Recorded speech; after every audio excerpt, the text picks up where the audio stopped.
2018 was the craziest season of rallying that we've ever had, and that is saying something. And for that reason, I've also included this in our How to Become a Rally Driver series, because not everything goes according to plan. And this year couldn't demonstrate it more aptly.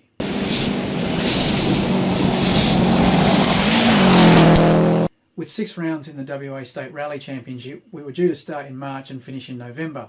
Unfortunately, the last event of the year was cancelled, so that left 5 rounds to determine the championship, and we started off with the Carry Rally in March. The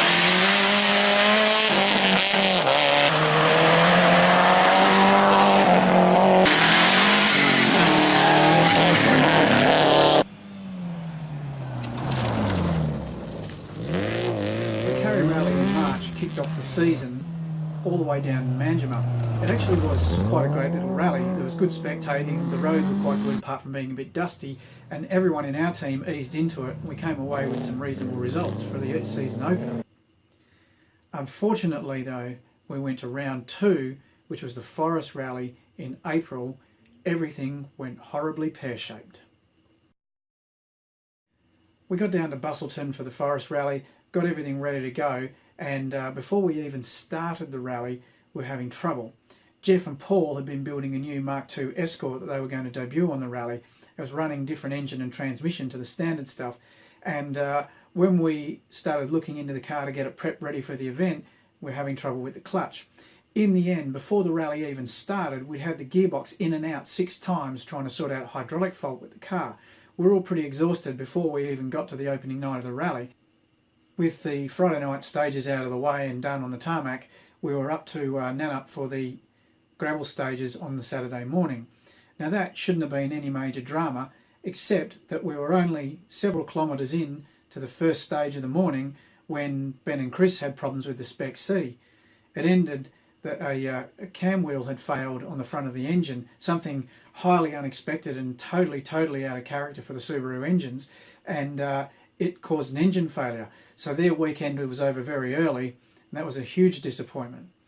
Unfortunately, it didn't end there, because only a few stages later, Jeff and Paul put the Escort off the road, went down an embankment. There was no damage to the car, but they were stuck. 3 or 4 cars later, Mark and Jess came round the same corner, got distracted, and put the Celica off the road at the same point, and they were stuck too. And then, to add woes to the whole situation, while we were getting those cars recovered, we then discovered that Lance and Jace had actually managed to get themselves onto another stage. So they were on one stage and managed to get onto a totally separate stage. We still don't exactly know how it happened, and they too were then excluded from the rally and out as well.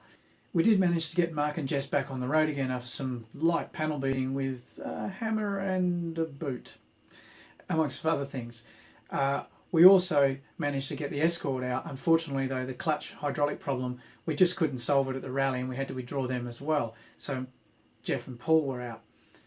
In the end, Brad and Richard were the only ones that got through the whole day without a drama. Day 2, and we started with 2 out of our 5 cars. Mark and Jess had a great day and had no trouble at all, which was great considering the day before.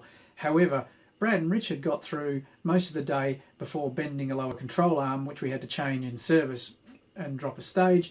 And then later in the day, they then put the car off the road backwards for a short period of time and did some damage to the rear of the car on the second last stage, and then on the very last stage of the rally got a flat tyre and lost a whole bunch of time changing the tyre in the stage. So in the end, they kind of limped the car to the finish. After such a tumultuous weekend, we were glad to see the back of the Forest and hoping for a much better finish at round 3. For the MRF Tyres Boddington Rally, which was round 3, we actually had high hopes. We thought we got everything sorted through the team for the rally, and we should have been good to go. Unfortunately though, we still had some dramas. This time it was the roads that were actually playing havoc with the rally, and not just with us, with everybody. The rally was a lot rougher than usual, and the rough roads and a lot of loose rocks were causing some damage to the cars. Jess couldn't navigate for Mark on this rally or for the rest of the season, and John jumped in. They managed to get through the rally fine. Karen jumped in with Hugh in his V8 Commodore, And they had a few problems as well, managed to get them through. Jeff and Paul were probably the biggest dramas on the rally. They had continual dramas with the Escort, mainly to do with handling issues, flat tyres, knocked tyres off the rims, damaged the brake line, and then unfortunately on the last stage rolled the car. Did get it to the finish, but the poor car was fairly battered by the end of the rally. Brad and Richard had transmission troubles. To start with, we thought it was a broken drive shaft, and then when we got it into service and had a look, it actually a front diff failure, and that forced the car into rear-wheel drive, so they had a fair bit of trouble getting to the end of the rally. We thought we had some encouraging news with the new engine in the Spec C, and Ben and Chris able to get the car into the top 5. It was a sterling performance for them. Unfortunately, though, on the last stage, they got a flat tyre in the stage from one of the rocks, and it took 14 or 15 minutes to change the tyre. Unfortunately, it dropped them well down the leaderboard, and they finished second last. And by rally's end, we'd fared better than the Forest, but not much. Round 4, the Upstages Rally. The worst rally of the season for us, and probably the worst rally in the history of rally action, in fact. Out of 4 cars that we took to the rally, all 4 retired. The story, though, is quite interesting.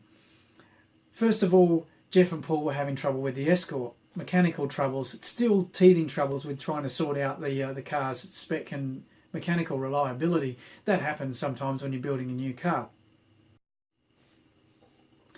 Ben and Chris, though, well, they got themselves up into second place. We got the Spec C sorted, everything was going fine, and it was all flowing along perfectly.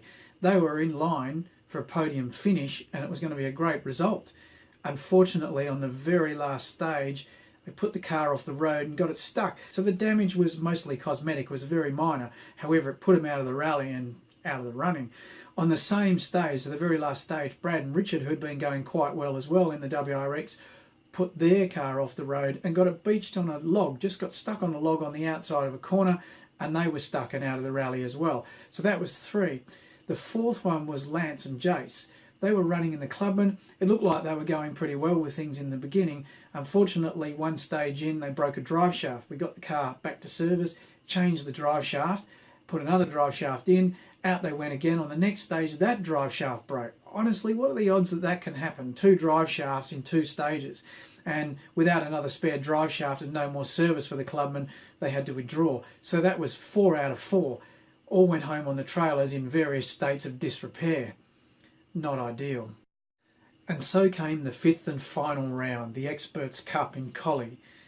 We were kind of hoping sooner or later that our luck had to break.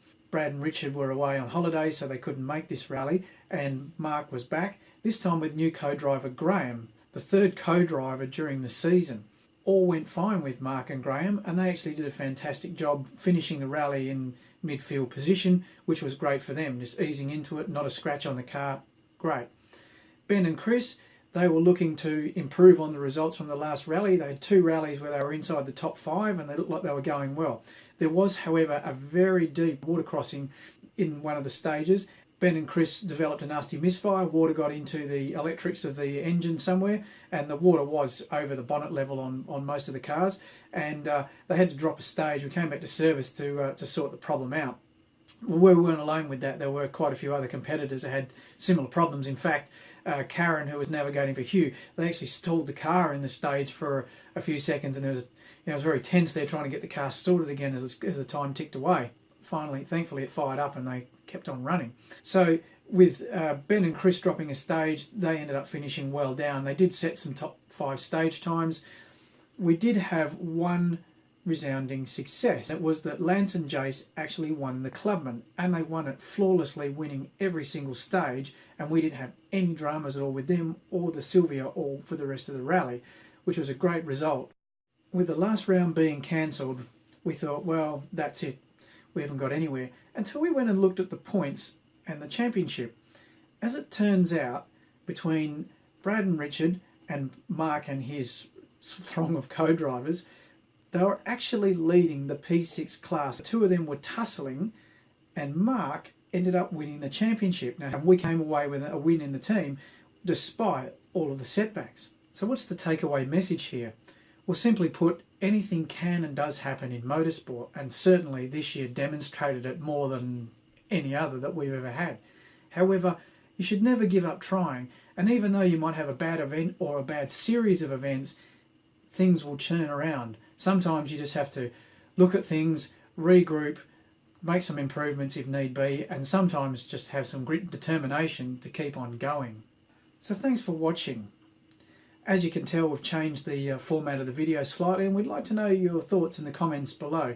Please, if you enjoyed the video, like, share and subscribe. I wish you all a very happy new year. Thanks for following us during the year. We'll see you in 2019.